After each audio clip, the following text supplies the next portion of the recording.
At the beginning of February, European investigative organization Europol disclosed an extensive criminal network connected to widespread soccer match fixing. A total of 425 officials, players, and criminals from more than 15 countries are suspected of being involved in attempts to fix more than 380 professional soccer matches in Europe. Government officials and researchers said measures should be taken to ban match fixing from all sports. In the beginning of February, here at the Europol office in The Hague, massive match fixing in European soccer was revealed. The revelations caused a shock, but were no surprise to insiders. The question is, what will happen next and what should be done now? The European investigative organization Europol disclosed an extensive criminal network involved in widespread soccer match fixing. The conclusion of Director Rob Wainwright was clear. I think this is a sad day for European football. At a press conference on February 4th, Europol spoke of the biggest ever investigation of its kind in Europe. Ben Van Rompuy of the Asser Institute in The Hague, a center for international and European law, was one of the experts not shocked by the outcome. I'm sure this is not the last we've heard of it, and I'm sure a lot of big names and famous clubs will unfortunately be involved in future revelations. If I look at the Europol announcement and what kind of a shock it brought to the public at large, maybe it's not a bad thing that these things are done, and in terms of awareness it's definitely working.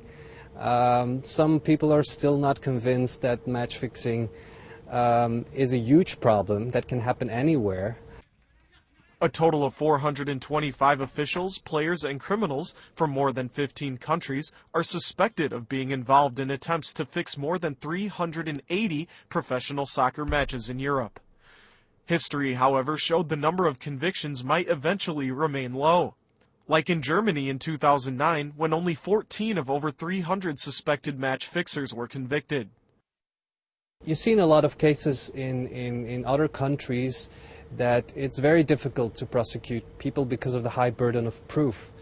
You'll always need great evidence.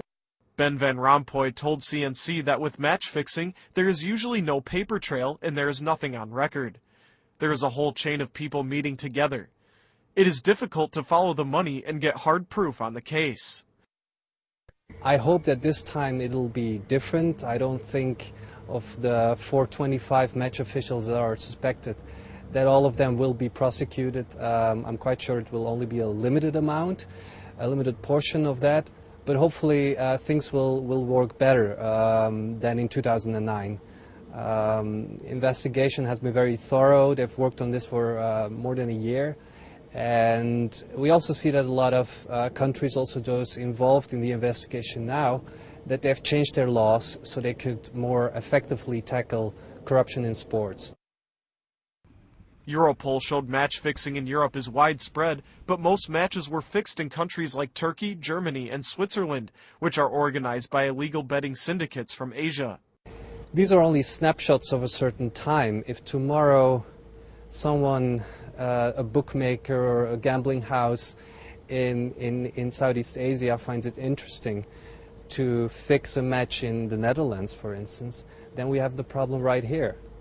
So far nothing has emerged in this country, but looking at the signals all around us, it's difficult to say that one country or one region could claim that they're clean. It's obviously a widespread problem, and usually these are networks that span around multiple jurisdictions, multiple countries, multiple continents often. Contrary to some other European countries, professional football in the Netherlands has remained free of major corruption scandals. However, the sports world in the Netherlands might not be as innocent as it might seem from the outside. Europol announced 5 Dutch people were involved in their investigation. MP of Labour Party Geert van Dekken said the people of the Netherlands should not be naive. He claimed to have received concrete evidence for match fixing in Dutch soccer in the 2009-2010 season and shared his information with a public prosecutor. What you have to do as an MP, as a representative of the people, but also as a citizen, it is your duty to share this kind of knowledge with the relevant authorities. When their conclusion is that the information is insufficient to start a preliminary inquiry or such a thing, I can only say that I am greatly disappointed. Because naturally the Netherlands cannot be the only country in the world where match fixing does not take place. That is nonsense. I just don't believe it. The Europol investigation could be a wake-up call for the Dutch. Van Dekken hopes the Dutch Ministry of Justice will begin a judicial inquiry, aside from an investigation already started by the Ministry of Sports. For now, he cannot give more details on suspected Dutch matches or persons. Dat zou ik wel willen doen, maar dat ga ik niet doen. I would like to do that, but I'm not going to. It would not make sense. We reported it to the authorities. I shall keep it at that, because no one is guilty before guilty has been proven. To find the evidence, you need a judiciary inquiry. It does not seem to come now, but perhaps later on, for we shall keep on the political pressure.